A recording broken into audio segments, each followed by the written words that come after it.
পৃথিবীতে এমন কিছু স্টেডিয়াম আছে যেগুলোকে শুধু খেলার মাঠ বললে ভুল হবে।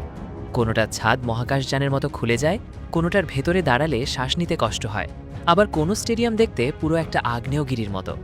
আজ আমরা দেখব বিশ্বের এমন কিছু অবিশ্বাস্য স্টেডিয়াম যেগুলো শুধু খেলার জন্য নয়, নিজেদের অদ্ভুত ডিজাইন আর প্রযুক্তির কারণেও সারা পৃথিবীকে অবাক করে দিয়েছে। Mercedes Benz stadium, Atlanta. দূর থেকে দেখলে মনে হবে ভিন্ন গ্রহের কোনো বিশালাকার মহাকাশযান আকাশ থেকে সরাসরি আমেরিকার মাটিতে নেমে এসেছে। বিশেষ করে যখন এর ছাদটি নড়াচড়া করতে শুরু করে, তখন গ্যালারির হাজার হাজার মানুষ মাঠের খেলা ভুলে ওপরের দিকে তাকিয়ে থাকে। স্থির হয়ে থাকা সাধারণ ছাদের ধারণা ভেঙে এই মেগা স্ট্রাকচারের ছাদটি তৈরি করা হয়েছে সম্পূর্ণ আলাদা এক মেকানিজমে। ক্যামেরার লেন্স বা অ্যাপারচার যেভাবে আলো নিয়ন্ত্রণের জন্য খোলে আর বন্ধ হয়, ঠিক সেই জ্যামিতিক টেকনিক ব্যবহার করে এর নকশা করা হয়েছে। এখানে রয়েছে ৮টি বিশালাকার মেটাল প্যানেল, যা অত্যন্ত শক্তিশালী হাইড্রোলিক সিস্টেমের মাধ্যমে ১ ইঞ্চিও এদিক ওদিক না হয়ে নিখুঁতভাবে ঘুরতে পারে। যখনই খোলা আকাশ দেখার প্রয়োজন হয়, তখন এই ভারী প্যানেলগুলো একটি জাদুকরী ঘূর্ণনের মাধ্যমে একে অপরের ওপর চেপে বসে মাঝখানে একটা বিশাল শূন্যতার সৃষ্টি করে। আধুনিক স্থাপত্যবিদ্যায় এই ধরনের জটিল প্যানেল কন্ট্রোল সিস্টেম এর আগে কোনো খেলার মাঠে ব্যবহার করা হয়নি। Estadio Azteca, Mexico city.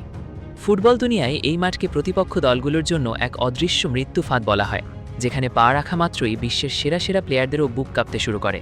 এটি এমন এক ঐতিহাসিক দুর্গ যেখানে ফুটবল ঈশ্বর পেলে এবং ম্যারাডোনা তাদের জীবনের সবচেয়ে বড় ট্রফি উঁচিয়ে ধরেছিলেন। এই মাঠের আসল বিশেষত্ব লুকিয়ে আছে এর ভৌগোলিক অবস্থানের মধ্যে।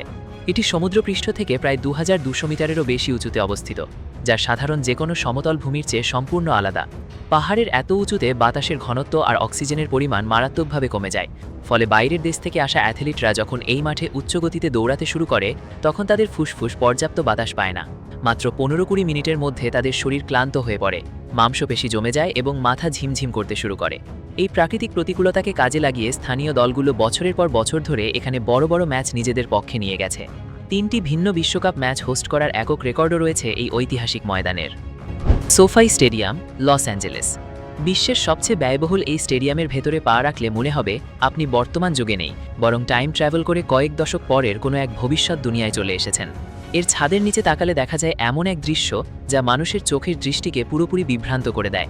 $৫ বিলিয়ন এই মেগা প্রজেক্টের ঠিক মাঝখানে ঝুলিয়ে দেওয়া হয়েছে একটা দানবীয় ওভাল আকৃতির ভিডিও স্ক্রিন। এই স্ক্রিনটির ওজন আর বিশালতা এতই বেশি যে সাধারণ ইঞ্জিনিয়ারিং অনুযায়ী এর নিচে বড় বড় পিলারের সাপোর্ট থাকার কথা, কিন্তু কোনো রকম দৃশ্যমান খুঁটি ছাড়াই এটি গ্যালারির ঠিক ওপরে শূন্যে ভেসে থাকার এক অবিশ্বাস্য বিভ্রাম তৈরি করে। মূলত ছাদের ভেতরের নেটওয়ার্ক কেবলের নিখুঁত ব্যালেন্সিংয়ের মাধ্যমে এই ওজনকে ধরে রাখা হয়েছে। আমেরিকার ট্রেডিশনাল ফুটবলের জন্য তৈরি এই মাঠটিকে বিশ্বকাপের উপযোগী করতে এর পুরো কংক্রিটের নিচের অংশ কেটে এবং রাতারাতি কৃত্রিম ঘাস বসিয়ে এর পুরো লেআউট বদলে ফেলা হয়েছে। এস্তাদিও অ্যাকরন, গুয়াদালাহারা। ঘন সবুজ বনের মাঝখানে শান্ত হয়ে ঘুমিয়ে থাকা একটা জীবন্ত আগ্নেয়গিরি, যার ভেতর থেকে যে কোনো সময় গনগনে লাভা বের হয়ে আসতে পারে। দূর থেকে এই স্টেডিয়ামের দিকে তাকালে ঠিক এই অনুভূতিটাই হয়। এর চারপাশটা মাটির এমন ঢালু পাহাড় আর প্রাকৃতিকভাবে তৈরি ঘাসের ঢাল দিয়ে ঢেকে দেওয়া হয়েছে যে বাইরে থেকে ভেতরের মূল স্টেডিয়ামের কোনো অংশই বোঝার উপায় থাকে না। অথচ এর ভেতরের গ্যালারি অত্যন্ত আধুনিক ও সুপ্রশস্ত। এর ছাদটি এমন অদ্ভুতভাবে ঝুলন্ত অবস্থায় বানানো হয়েছে যে চারপাশটা সম্পূর্ণ খোলা থাকে। এর সুবিধা হলো মাঠের ভেতর সবসময় প্রকৃতির তাজা বাতাস অনায়াসে চলাচল করতে পারে এবং ভেতরের তাপমাত্রা স্বাভাবিক থাকে।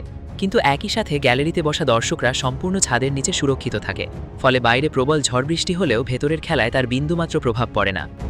AT&T stadium, Dallas. এটিকে কেবল একটা স্টেডিয়াম বলা মস্ত বড় ভুল হবে। এটি আসলে টেক্সাসের বুকের ভেতর লুকিয়ে থাকা আস্ত একটা ইনডোর স্পোর্টস সিটি। এর ভেতরের বিশালতা আর পরিবেশ এতটাই রাজকীয় যে একসাথে ১ লাখেরও বেশি মানুষ যখন চিৎকার করে ওঠে, তখন পুরো এলাকার বাতাস কেঁপে ওঠে। এই ইনডোর রাজপ্রাসাদের ছাদ থেকে ঝুলন্ত মূল স্ক্রিনটি মেগা স্ট্রাকচারের এক অনন্য উদাহরণ। এটি মাঠের চেয়ে অনেক বড় এবং এর পিকচার কোয়ালিটি এত নিখুঁত যে গ্যালারির দূরবর্তী প্রান্তে বসা দর্শকরা সরাসরি মাঠের দিকে না তাকিয়ে স্ক্রিনের দিকে তাকিয়েই ম্যাচ উপভোগ করে, কারণ স্ক্রিনের প্লেয়ারদের অনেক বেশি জীবন্ত মনে হয়। সম্পূর্ণ অত্যাধুনিক এয়ার কন্ডিশন প্রযুক্তিতে ঘেরা এই স্টেডিয়ামের বাইরে প্রলয়ঙ্কারী ঝড়, তীব্র গরম কিংবা বরফ শীতল আবহাওয়া থাকলেও ভেতরের পরিবেশ সবসময় স্থির এবং আরামদায়ক থাকে। বাইরের প্রকৃতির কোনো দুর্যোগই এই ইনডোর সিটির ভেতরের উত্তেজনাকে ১ সেকেন্ডের জন্য থামাতে পারে না। খেলার মাঠ মানেই শুধু গ্যালারি আর ঘাসের মাঠ, এই ধারণা অনেক আগেই বদলে গেছে। আজকে স্টেডিয়ামগুলো শুধু খেলাধুলার স্থান নয়, এগুলো আধুনিক প্রকৌশল, প্রযুক্তি আর মানুষের সৃজনশীলতার অসাধারণ উদাহরণ। আর প্রযুক্তি যেভাবে এগিয়ে যাচ্ছে, ভবিষ্যতে হয়তো আমরা এমন স্টেডিয়ামও দেখব যেগুলো আজ কল্পনাও করা কঠিন।